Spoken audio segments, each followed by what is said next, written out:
selamat datang di acara Ngopi Sore @Tempo. Ini ngobrol bareng tentang berbagai hal, dan teman-teman juga bisa mengikuti acara ini di YouTube, channel YouTube tempo.co dan Facebook Tempo Media, serta juga bisa bergabung di grup Telegram komunitas pembaca Tempo dengan mengklik membership.tempo.co, lalu pilih komunitas dan bergabung di grup sesuai dengan minat Anda. Oke teman-teman semuanya, seperti yang tadi sudah diberitahukan, kita akan ngobrol soal AI, Artificial Intelligence, atau kalau bahasa Indonesianya adalah kecerdasan buatan. Teman-teman juga tentu sudah sering melihat atau sering mencoba ChatGPT ya. Kita masukkan sesuatu, bahkan mungkin banyak teman-teman yang menulis tugas-tugas kuliah, menulis banyak hal memakai ChatGPT. Nah, banyak kemudian yang bertanya, kalau misalnya ChatGPT itu bisa untuk atau AI itu bisa untuk digunakan menulis apapun, lalu bagaimana dengan wartawan, bagaimana dengan penulis? Dalam beberapa tahun ke depan, apa yang terjadi dengan profesi penulis? Apakah mereka masih dibutuhkan? Kalau misalnya kita sudah bisa menulis dengan secara otomatis melalui mesin AI. Nah, di sini sudah ada beberapa teman saya yang akan menjadi pembicara di acara ini. Ada Wahyu Diatmika.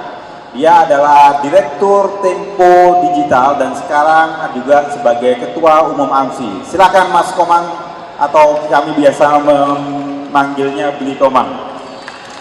Beri tepuk tangan kepada Om Wahyu. Ya. Yang kedua di sini ada Mbak Dery Wijaya. Beliau adalah dosen di Monash University Indonesia. Tepuk tangan untuk Mbak Dery.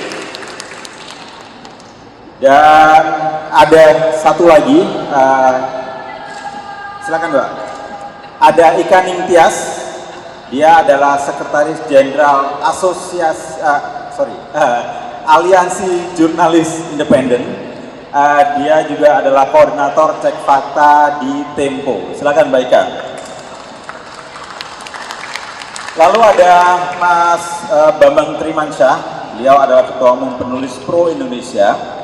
Tapi tampaknya, beliau sudah datang. Silakan Mas Bambang untuk naik ke atas panggung. Kita beri tepuk tangan kepada Mas Bambang. Oke, kita tunggu sebentar. Ya Mas, apa kabar? Silakan duduk. Oke, saya duduk aja ya, karena biar berdiri sama tinggi. Duduk apa ya? Oke, teman-teman semuanya, seperti yang sudah saya sampaikan tadi, kalau sekarang kita bisa membuat tulisan dengan AI, yang paling sering dipakai kan ChatGPT ya, dengan itu, lalu kemudian bagaimana nih para penulis seperti Mas Bambang, saya dan teman-teman yang lainnya, juga wartawan-wartawan, apakah mereka kemudian, apakah profesi ini akan digantikan oleh AI, seperti mungkin teller di bank akan digantikan oleh ATM di masa depan. Nah, di sini mungkin saya akan tanya dulu ke Mbak Dery selaku data scientist. Beliau ini spesialisasinya adalah mengolah data, berbicara dengan data, bagaimana data itu bisa dikelompokkan dan kemudian dianalisis dan kemudian disampaikan dengan agar bisa dipahami oleh manusia. Nah, ini kan kalau kita lihat AI sekarang yang kita temui ini kan baru pangkalnya ya. Dalam beberapa tahun ke depan kira-kira kemampuannya seperti apa sih? Apakah memang benar bisa menggantikan manusia sebagai penulis? Mungkin Mbak Dery bisa ngasih perspektif dulu, AI ini perkembangannya seperti apa sekarang? Oh iya, terima kasih.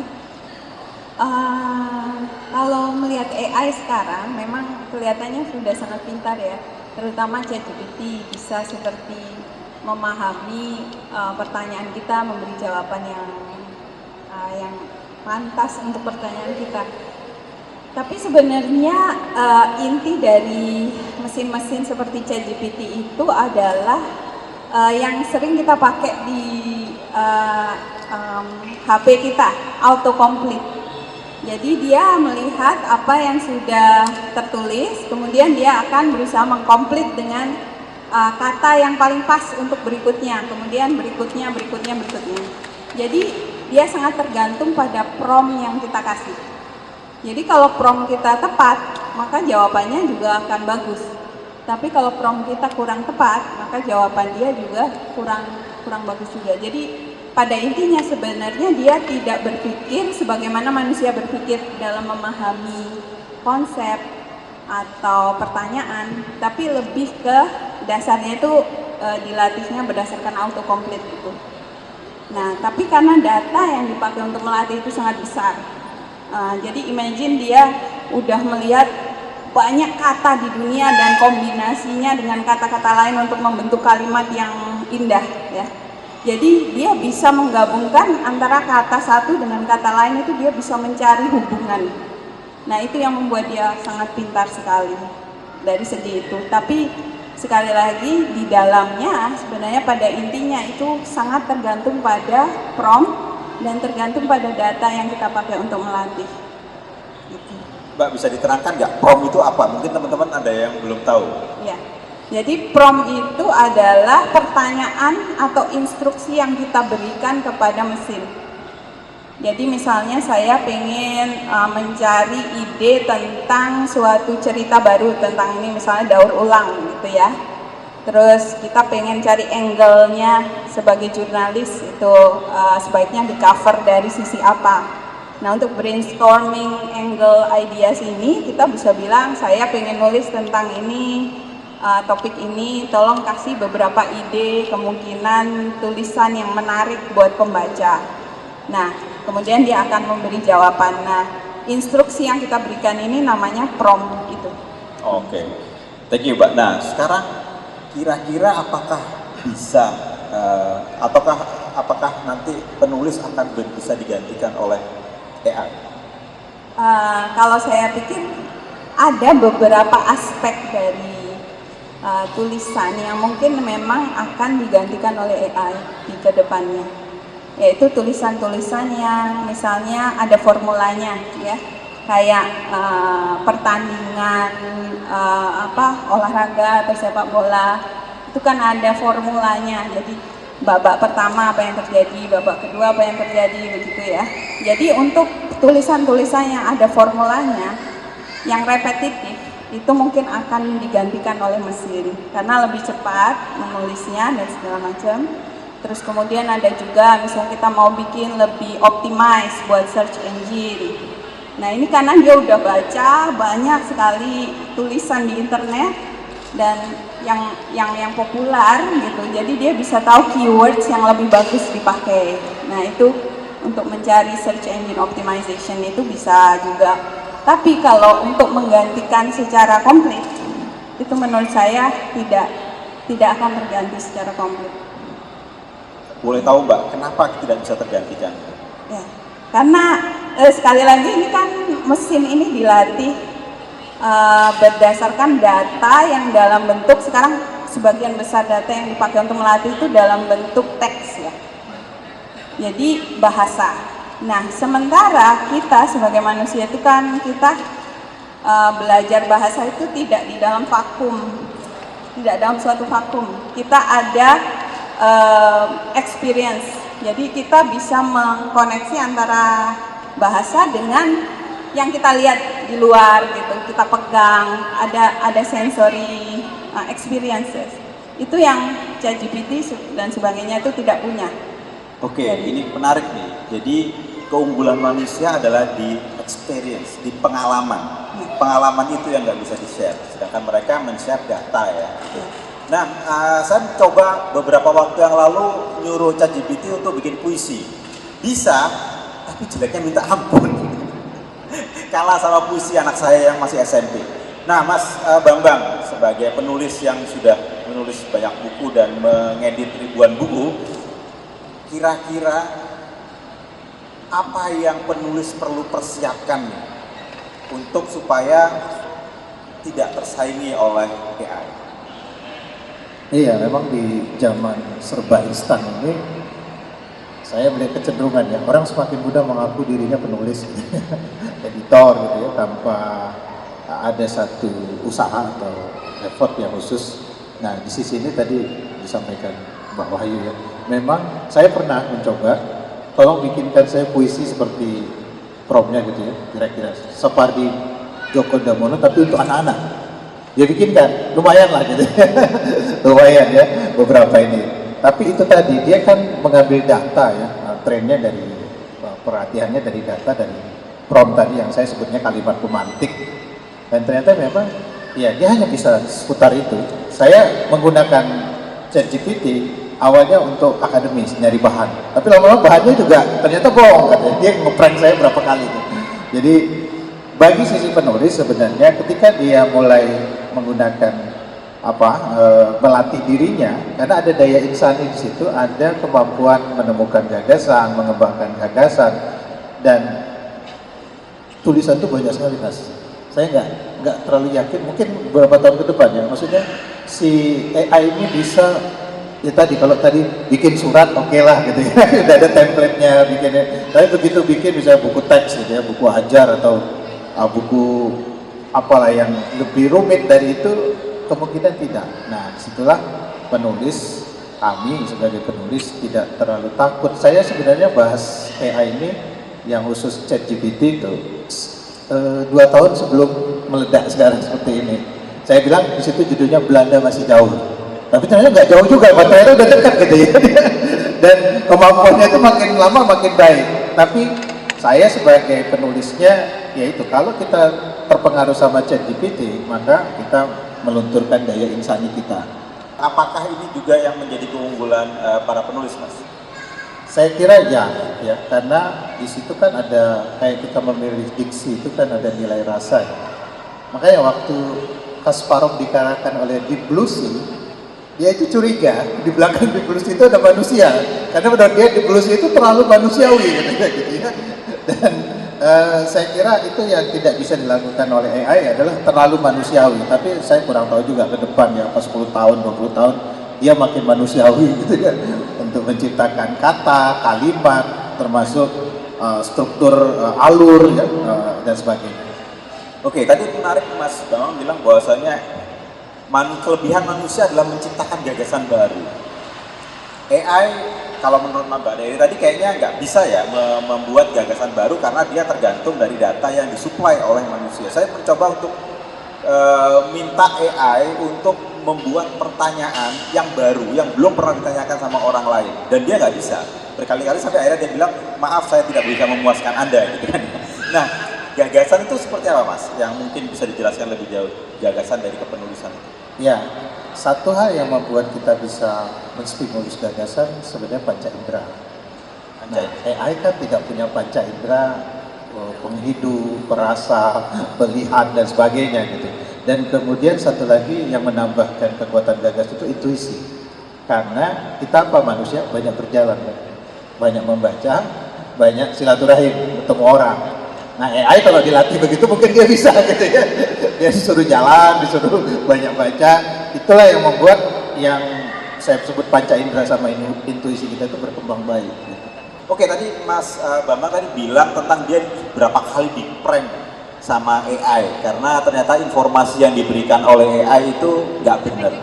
Mbak Ika sebagai koordinator atau sebagai koordinator untuk cek fakta di Tempo, kan Anda kan sering kan memeriksa fakta-fakta yang berita palsu, hoax dan segala macam. Apakah belakangan ini memang banyak muncul berita-berita palsu yang memang digenerate oleh AI atau gimana? Ini makin mengkhawatirkan dengan perkembangan AI ini yang kita sudah melihat makin canggih gitu, atau kita sebutnya deepfake gitu ya, hoax yang tingkatan kecanggihannya melebihi gitu dari era sebelumnya.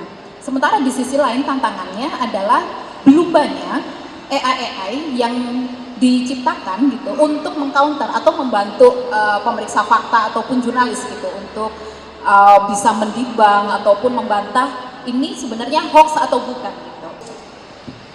Oke, ini menarik. Kalau dulu zaman dulu itu kan ada no picture hoax gitu kan ya. Terus berkembang menjadi karena gambar foto udah bisa pakai Photoshop, akhirnya no video hoax.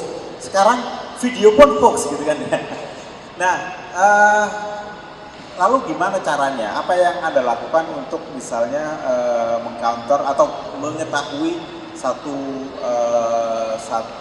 berita atau suatu informasi itu dibuat oleh AI atau itu benar-benar genuine dari manusia? Jadi ini tetap bisa gitu ya, kami untuk melakukan di bank, tapi text time gitu, lebih lama kami membutuhkan waktu. Beberapa tools yang tersedia dengan sangat terbatas tadi dalam konteks Indonesia, itu hanya menyediakan informasi yang parsial gitu terkait penggunaan hoax dengan AI ini.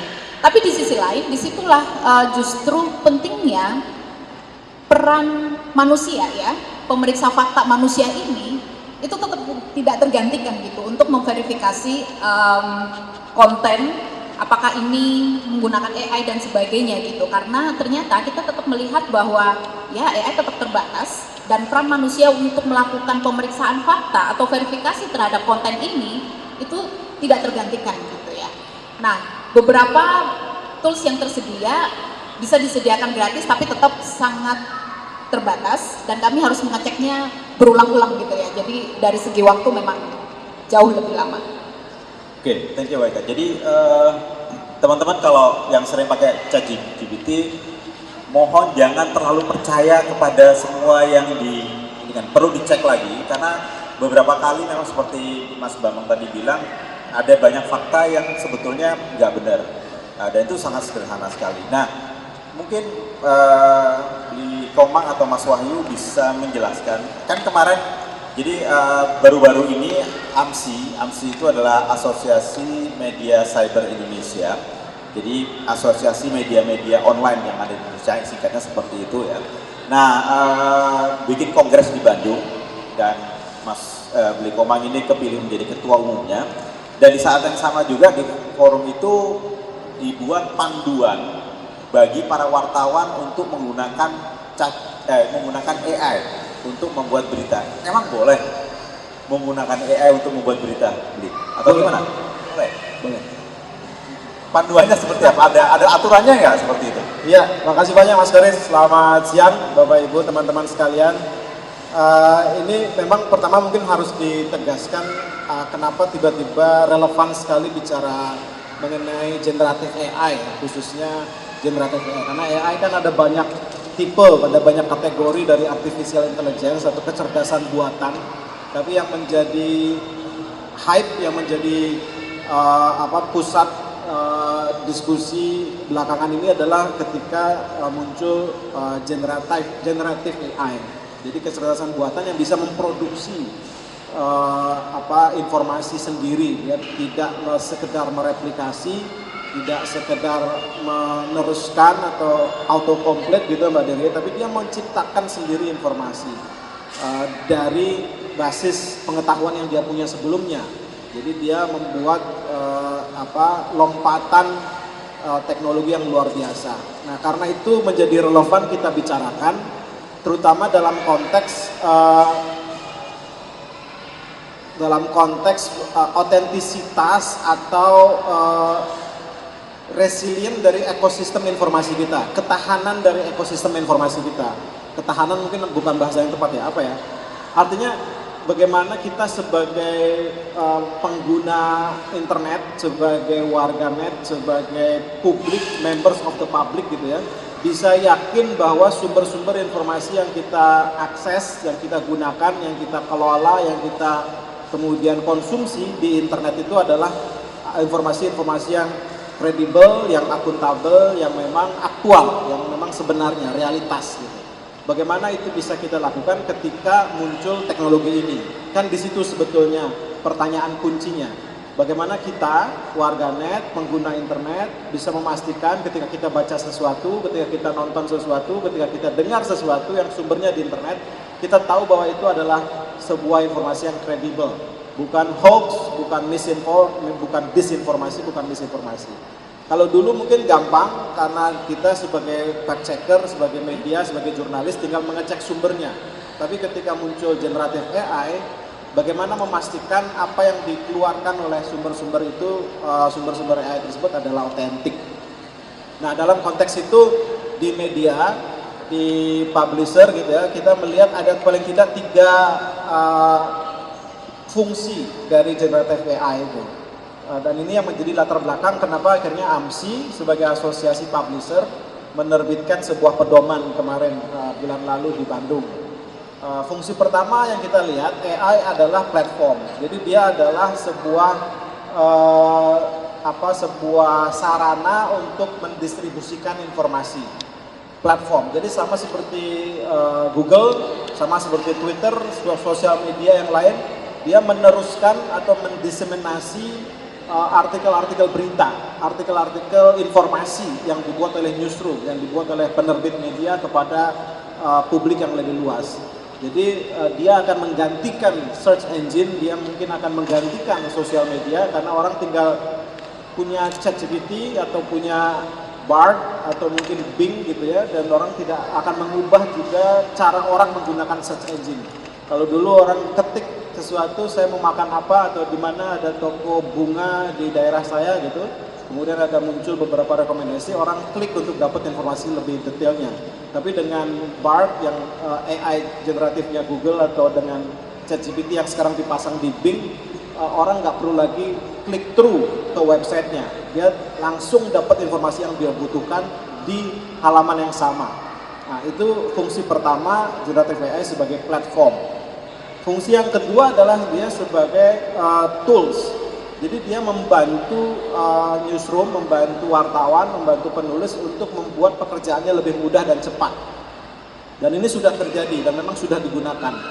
Di tim audience development di Tempo, kami bereksperimen bagaimana menggunakan beberapa tools AI untuk membuat image, membuat visual design, untuk membuat caption dengan lebih cepat dengan beberapa alternatif sehingga proses produksi informasi menjadi lebih cepat dan lebih efisien. Nah, itu AI sebagai tool, sebagai fungsi asistensi dari proses produksi. Nah, yang ketiga yang lebih mencemaskan sebetulnya tadi disebut Mbak Ika adalah ketika AI menjadi kompetitor dari publisher. Jadi dia dengan kemampuannya mereplikasi dan memproduksi informasi, orang konten kreator atau homeless media publisher gitu ya dengan cepat bisa membuat ribuan website dengan konten-konten yang memiliki kriteria SEO yang tepat gitu ya, sehingga trafficnya pun jauh lebih besar daripada publisher media konvensional. Jadi AI sebagai kompetitor publisher, dia bisa dengan cepat mengambil konten-konten yang memang sedang trending dan kemudian memproduksi artikel-artikel trending sesuai dengan SEO principle, sehingga kemudian traffic dari sosial media, dari search engine, dari semua platform yang ada crowd besarnya akan lari ke website-website yang sebetulnya adalah dioperasikan oleh para engineer dengan AI. Sehingga tidak perlu lagi ada newsroom dengan wartawannya misalnya begitu, karena dia tinggal mengambil konten-konten yang ada di internet. Nah, dengan 3 latar belakang itulah kemudian kita mencoba membuat semacam pedoman. Kalau kita ingin memanfaatkan AI dan mengantisipasi AI, maka paling tidak harus ada beberapa prinsip dasar. Oke, thank you Bli. Kita udah dengar dari keempat pembicara. Sebelum saya nanya lagi, saya persilakan kepada teman-teman yang ada di floor untuk bertanya. Ya, silakan Mas, langsung aja, boleh dikasih mic-nya. Sebutkan nama, dari mana, lalu pertanyaannya. Silakan. Perkenalkan, nama saya Ahmad. Saya adalah salah satu dosen dari perguruan tinggi swasta di Maluku. Pengalaman saya dalam menggunakan AI itu sudah sampai ke tingkat bagaimana tidak hanya menampilkan referensi, tapi juga menganalisis dan mengolah data sampai menampilkannya dengan gaya bahasa yang diinginkan user atau pengguna. Nah, keresahan saya adalah saya melihat sudah sangat mendistraksi sekali dalam dunia akademisi ketika jenjang atau tingkatan pendidikan S1, S2, S3 itu seakan-akan sangat inklusif, sudah tidak ada sekatnya lagi. Jadi seorang prompter yang tadi saya bilang itu bisa saja setara dengan seorang dokter misalkan dalam hal meriset. Nah, mungkin saya ingin sedikit diskusi atau pencerahannya dari para pembicara terkait masalah-masalah seperti ini. Mungkin itu saja dari saya, terima kasih. Terima kasih Mas Ahmad. Ya, yang lain boleh bertanya tapi sebentar ya, kita pengen jawab dulu. Mungkin dari Mbak Dery dulu sebagai dosen ini. Ya, jadi memang ada penelitian yang sudah menunjukkan bahwa AI ChatGPT itu bisa dipakai untuk menulis tulisan ilmiah, terutama abstraknya dari tulisan paper tersebut ya. Dan itu jika diberikan ke ahli linguistik, yang ahli gaya bahasa, yang tahu gimana gaya bahasa manusia dan lain sebagainya, mereka tidak bisa membedakan antara mana yang AI, mana yang manusia. Jadi memang sangat pintar sekali kalau kita kasih misalnya dia topik dan kita kasih juga beberapa related papers gitu ya, tulisan ilmiah, dia akan bisa mensintesis, membuat analisa dan bahkan mensummarize sehingga menjadi abstrak yang bagus. Nah, tapi ada kelemahannya karena kalau misalnya kita suruh dia kemudian memproduksi konten yang lebih panjang, nah ini dia mulai ketahuan bahwa dia itu AI karena dia mulai berhalusinasi. Ini salah satu kekurangan dari AI itu jika dia tidak tahu banyak tentang suatu hal atau belum punya pengetahuan yang banyak mengenai hal tersebut dari data yang ada di pre-train data untuk melatihnya, maka dia akan mulai berhalusinasi. Nah, untuk bahasa-bahasa, misalnya bahasa yang lebih sedikit di data yang dipakai untuk melatih, kayak bahasa Indonesia misalnya, jauh lebih sedikit daripada bahasa Inggris. Nah, di situ dia akan, misalnya kita tanya konsep atau topik yang dalam bahasa Indonesia ya, dia akan mulai berhalusinasi. Contoh, kita bisa tanya dia mengenai penyanyi, gitu. Saya coba nanya mengenai Ed Sheeran, yang penyanyi Inggris, versus Tulus, penyanyi Indonesia. Dia banyak berhalusinasi tentang Tulus, gitu. Jadi dia bilang Tulus kolaborasi dengan ABCD. Sama dengan bidang ilmu juga. Karena dia untuk bidang ilmu itu kan butuh sesuatu yang pengertian yang mendalam ya. Di situ dia akan mulai berhalusinasi. Jadi kalau abstrak aja atau summary dia pintar. Tapi kalau disuruh menulis lebih jauh lagi dia akan mulai berhalusinasi. Satu. Kedua, juga dia tidak bisa membuat ide baru seperti yang dibilang Mas Koris tadi. Dia bisa mengkombinasikan ide-ide lama atau memparafras ide-ide yang sudah ada sehingga kedengarannya baru tapi sebenarnya sama dengan ide-ide sebelumnya, tapi untuk membuat transformative idea atau yang dalam research yang kita bilang push the boundary of knowledge, itu dia masih belum bisa. Jadi ya boleh dibilang seperti orang yang pintar ngomong tapi belum tentu secara substansi itu benar gitu.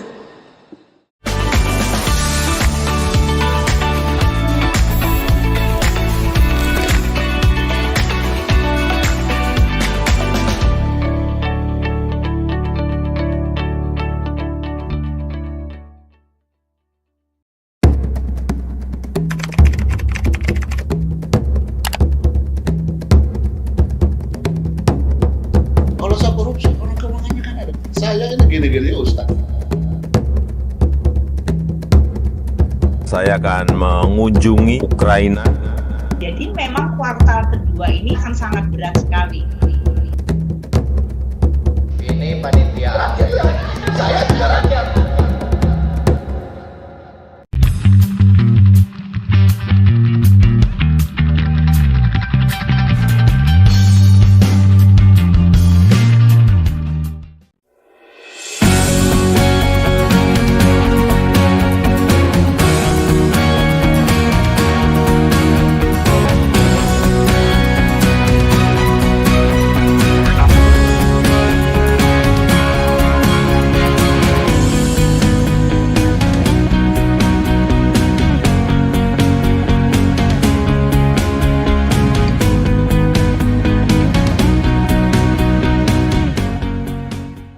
Seperti yang tadi disampaikan Mas dosen, itu tadi berdasarkan proyeksi kita akan kemampuan si AI dalam beberapa puluh tahun ke depan. Sementara seringkali juga respon kita kemudian adalah berdasarkan kompetensi atau kemampuan dia saat ini gitu. Jadi seringkali memang bisa jadi kekhawatiran itu rasional atau masuk akal, tetapi memang belum terjadi. Jadi menurut saya antisipasi yang mungkin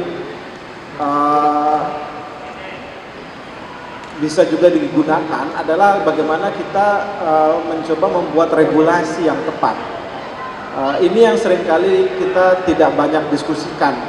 Bagaimana sebetulnya regulasi di dunia kampus, regulasi di dunia media massa, regulasi di dunia hukum untuk menyikapi apa yang akan terjadi jika generatif AI mencapai level kompetensi atau kapasitas yang kita khawatirkan tadi. Ini menarik karena itu salah satu sebab kenapa kita bikin pedoman tadi untuk mendorong orang, ayo kita bikin pedomannya. Karena kan teknologi itu tidak akan bisa kita bendung, pasti akan terus berkembang. Sekarang mungkin masih berhalusinasi, mungkin tidak akurat, mungkin tidak bisa nulis puisi seperti Sapardi gitu ya.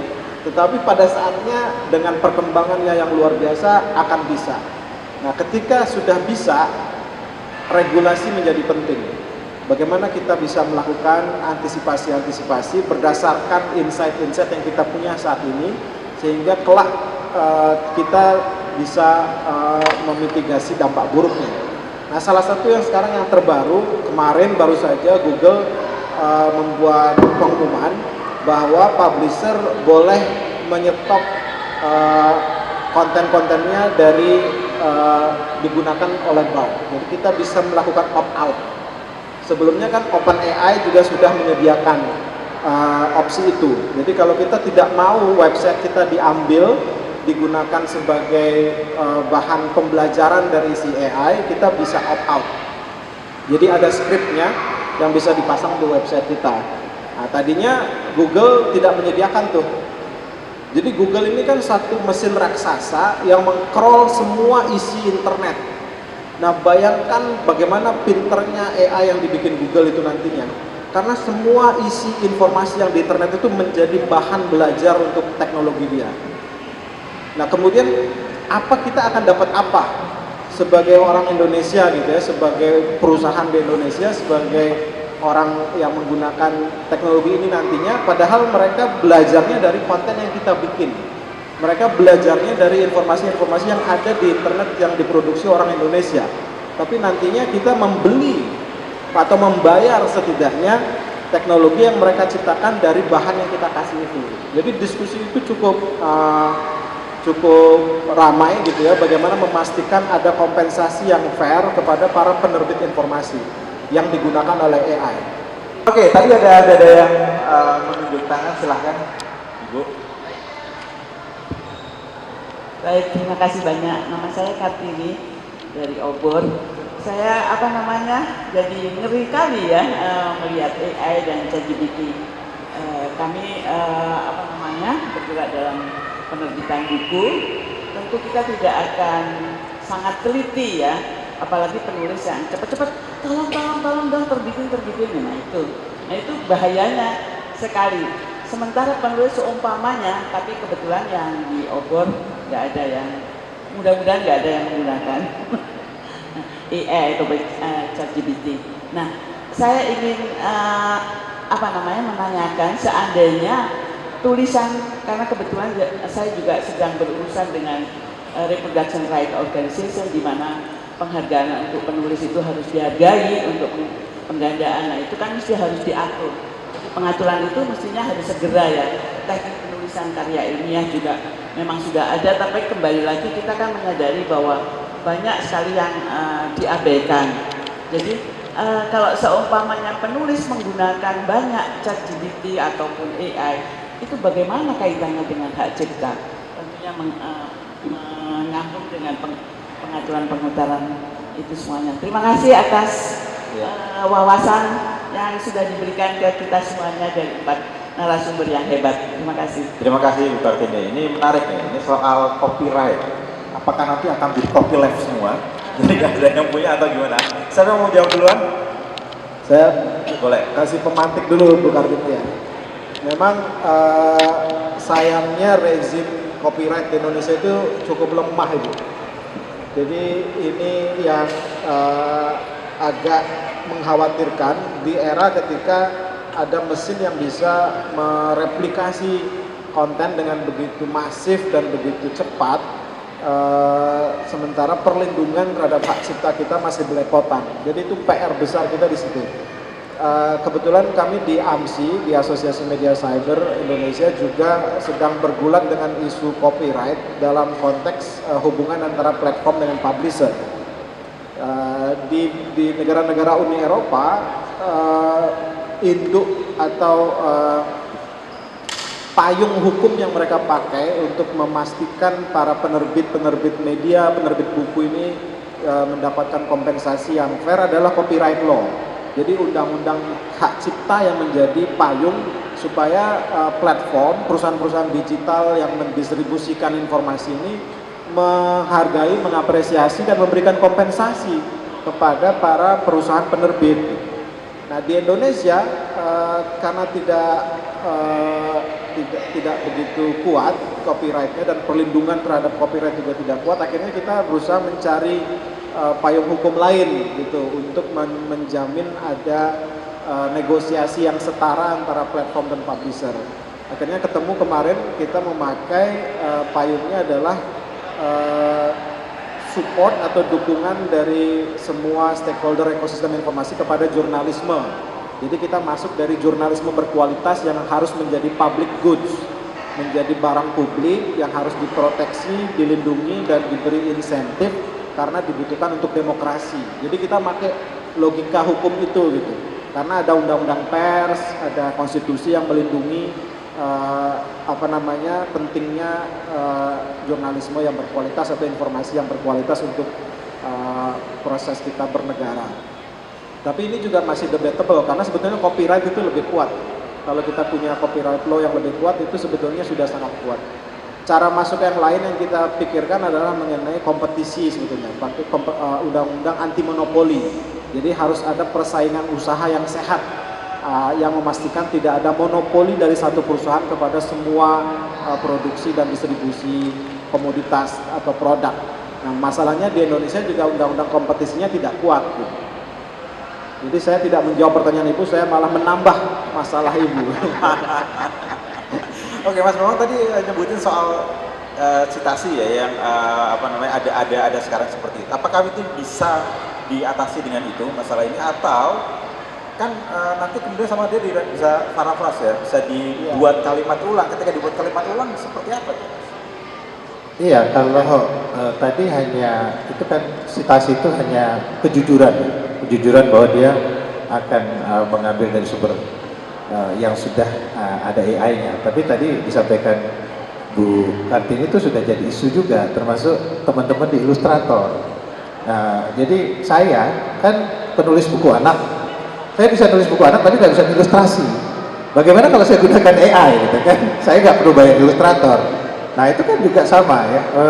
Ini bagaimana status hukumnya gitu, hak ciptanya. Sementara kalau kita di pusat perbukuan di Kemendikbud juga sangat peduli dalam soal legalitas ini. Tadi benar disampaikan Mas Wahyu bahwa rejim hak cipta kita nggak kuat.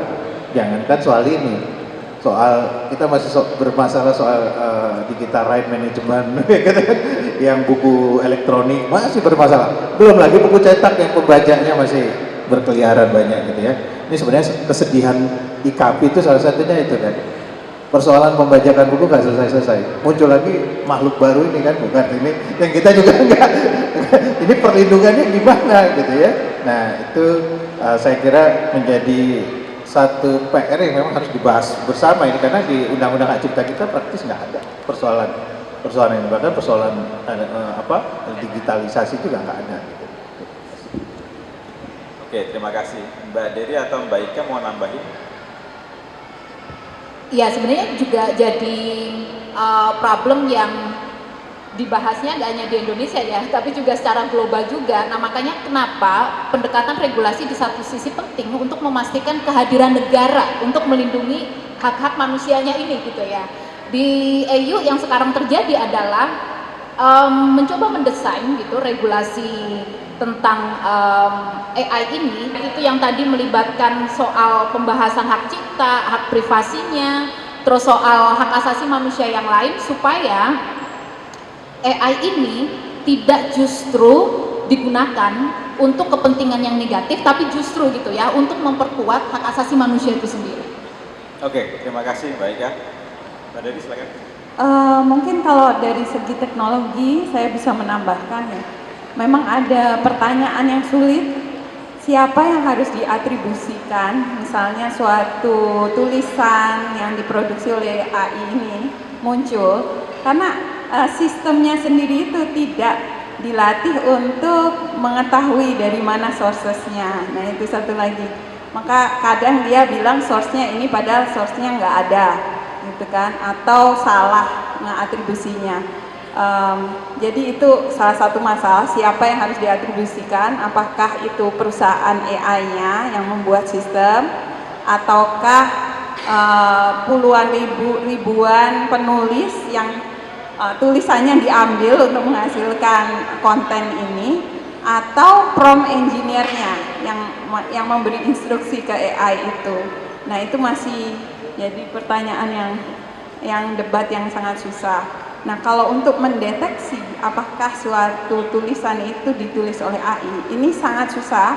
Ada beberapa tools yang udah dirilis untuk mendeteksi apakah suatu tulisan itu AI atau tidak, tapi akurasinya masih belum bagus. Jadi yang bisa dilakukan sebenarnya memang kita harus mengecek sendiri ya sebagai orang gitu. Ada beberapa telltale ya, kayak semacam signal kalau dia itu dibikin AI. Salah satunya tulisannya biasanya pendek-pendek, karena dia emang berusaha memimik cara manusia berbicara, dan biasanya jadinya malah pendek-pendek, dia nggak bisa panjang-panjang, karena kalau panjang mulai berhalusinasi dia. Terus yang kedua, biasanya tulisannya nggak ada error, grammatical errornya, seperti yang dibilang Pak Bram tadi ya. Jadi kalau tiba-tiba biasanya banyak permasalahan dengan gramaticalnya, tiba-tiba kok mulus sekali penulisannya. Nah itu kemungkinannya AI. Terus repetisi, dia suka merepeat suatu hal berkali-kali. Karena tujuannya dia itu dipakai adalah untuk memberi informasi sebenarnya, bukan untuk menulis secara general. Jadi bahkan misalnya kita suruh dia membuat suatu tulisan yang ada empatinya, dia akan berusaha pertama bilang, oh kamu merasa sedih ya. Kalau kamu merasa sedih, kan biasanya orang nggak ngomong gitu ya, biasanya langsung oke, saya mengerti apa itu. Dia akan mulai dengan kamu merasa sedih. Jika kamu merasa sedih, maka saya biasanya ada repetisi. Kemudian terlalu formal atau generik, jadi kurang detail. Misalnya dia bikin review tentang restoran, itu dia biasanya lebih kayak secara general restorannya sudah apa, bukan seperti kayak orang yang pernah makan di restoran tersebut. Jadi semacam itu. Jadi ada beberapa cara untuk mendeteksi secara manual, tapi dari segi tools masih terbatas. Oke. Aku mungkin nambahin sedikit aja. Menurutku kata kuncinya nantinya adalah insentif. Karena AI teknologi ini membutuhkan pasokan informasi baru. Karena kalau tidak dia justru akan kolaps. Nah, untuk sebuah ekosistem yang bisa memungkinkan teknologi ini berkembang, maka semua playernya, semua aktor dalam ekosistem itu harus mendapatkan insentif sehingga bisa terus berkontribusi. Saya pikir itu akan jadi kata kunci dalam penyusunan regulasi-regulasi ke depan. Bagaimana agar semua pemasok atau semua bagian dari ekosistem informasi kita yang baru dengan AI itu mendapatkan insentif sehingga bisa terus berproduksi. Jadi saya optimis pada akhirnya nanti regulasi akan tercipta, sebuah equilibrium akan tercipta, di mana justru para penulis buku, para ilustrator, para pembuat original konten ini justru akan lebih mendapatkan insentif, termasuk publisher, penerbit media itu justru akan mendapatkan insentif dari teknologi. Saya kira arahnya sudah ke situ. Di Barat, di Amerika dan di Eropa mulai ada kesadaran bahwa para pemain dalam ekosistem informasi ini saat ini tidak mendapatkan kompensasi yang fair. Kompensasinya lebih banyak dinikmati oleh teknologi, perusahaan teknologi. Sementara perusahaan-perusahaan yang memproduksi informasi yang dimanfaatkan, didistribusikan, dikelola oleh perusahaan teknologi justru tidak mendapatkan insentif. Nah ini yang harus kita dorong terus, Bu. Jadi IKP, para penerbit buku, OBOR, mari kita sama-sama dengan AJI, AMSI, kita dorong supaya Parlemen, DPR membuat regulasi yang bisa memastikan semua orang-orang yang terlibat, semua perusahaan yang terlibat dalam produksi informasi itu diberi insentif supaya teknologi ini justru akan lebih berkembang lagi ke depan. Ya, jadi sama-sama berkembang ya. Jadi, kalau tanpa informasi pun AI-nya akan kolaps. Oke, sebelum saya masuk ke pertanyaan terakhir, di sini kita ada Mas Dian. Mungkin Mas Dian bisa kasih pengalaman sebagai penulis buku yang rajin sekali menulis buku tentang pengalaman memakai AI dalam proses penulisan buku. Proses apa aja sih yang Mas yang bisa dilakukan? Silakan. Kasih Mas Boris. Ucuk-ucuk. Iya, ini jadi pertanyaan juga buat beberapa teman-teman penulis ya. Jadi kita satu sisi dimudahkan dengan teknologi ini, tapi di sisi lain tantangan kreativitas kita gitu Bu. Jadi kita seringkali agak kesulitan ketika memilah, tadi disebutin ini yang produk AI dan ini atau bukan gitu. Tapi buat kita misalkan diskusi dengan beberapa teman-teman penulis gitu, selama ini kita inginkan bahwa AI ini sebetulnya hanya sebagai triggernya saja. Jadi jangan itu dijadikan utamanya, karena pasti unsur sense manusianya dalam menulis di situ pasti berkurang. Kira-kira gitu ya, Pak Boris. Oke, terima kasih Mas Dian. Oke, ada pertanyaan terakhir sebelum kita kasih waktu kepada para pembicara untuk memberikan closing statement. Oke, silahkan Mbak Nufus.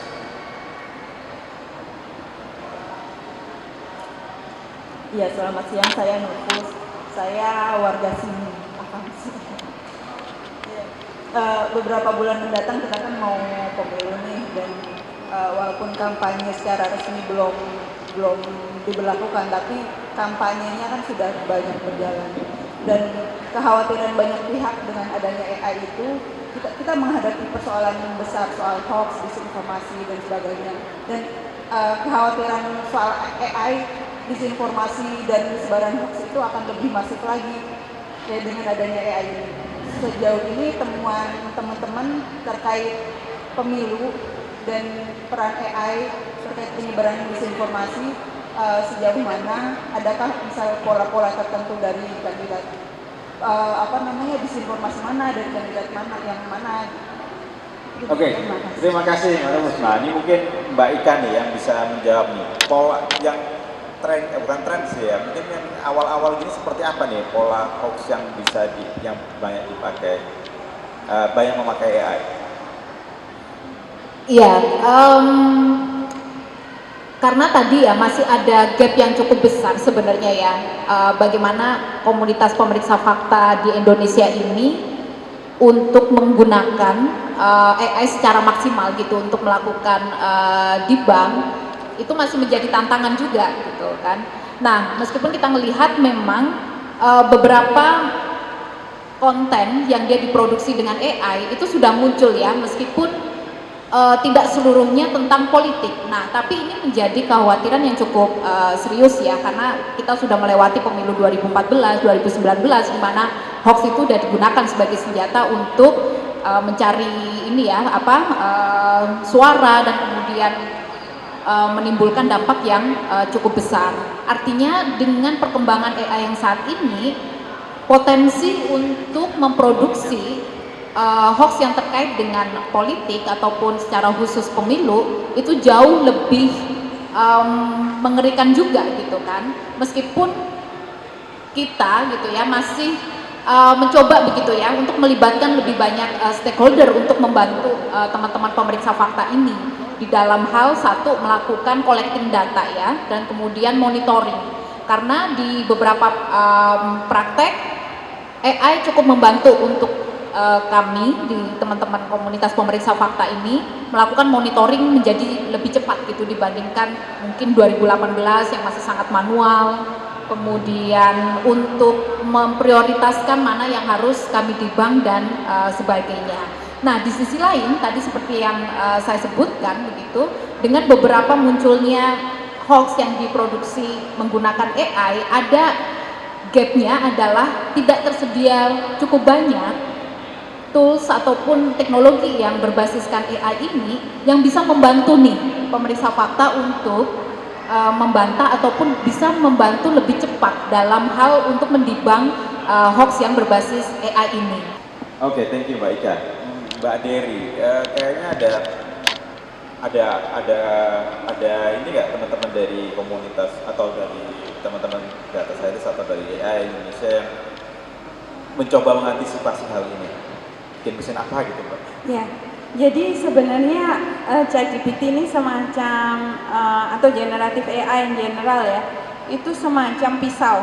Jadi ada kemungkinan dipakai untuk buruk, tapi juga kita bisa memakai itu untuk baik.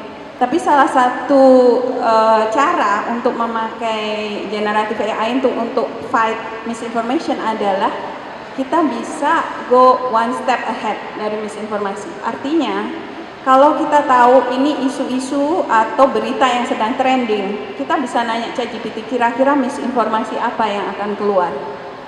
Nah, itu karena dia bisa menggabungkan ide-ide ini untuk mensintesa sesuatu berhalusinasi tadi itu yang salah, tapi dengan input yang kita beri. Jadi kita pakai itu untuk salah satu riset saya, membuat data yang kita pakai untuk mendeteksi misinformasi jadi lebih besar. Karena kadang misinformasi susah dapat datanya itu dikit, karena ya orang yang menganotasi ini misinformasi atau bukan itu terbatas ya. Nah, kita pakai ChatGPT itu untuk bikin lebih banyak misinformasi, kita pakai itu untuk melatih model yang mendeteksi misinformasi.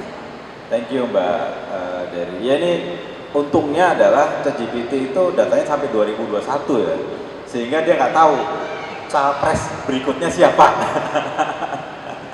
Oke, terima kasih Mas Wahyu Jatmika, terima kasih Mbak Dery Wijaya, terima kasih Mbak Ika Imtiaz, terima kasih Mas Bambang Trimansyah. Teman-teman semuanya, saya yakin masih banyak pertanyaan dan saya yakin para pembicara juga pengen atau memiliki banyak informasi yang berguna buat kita.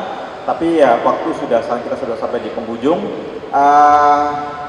Jangan lupa untuk teman-teman selain mengikuti diskusi-diskusi yang diadakan oleh tempo.co juga bisa mengikuti follow Instagramnya di @tempo.co. Lalu kemudian kalau pengen berdiskusi lebih jauh dengan para redaksinya bisa bergabung di komunitas Telegram pembaca Tempo di membership.tempo.co, lalu pilih komunitas dan bergabung sesuai rubrik yang Anda inginkan. Teman-teman juga bisa menjadi member VIP Tempo untuk mengikuti event-event eksklusif yang ada di Tempo dengan mengklik link s.id/tempo-vip. Itu saja teman-teman sekalian. Terima kasih untuk kehadirannya, terima kasih untuk partisipasinya. Semoga apa yang kita bicarakan di sini bermanfaat untuk teman-teman semuanya. Saya Kores Tajudin mengucapkan terima kasih dan selamat sore. Sampai jumpa di acara berikutnya.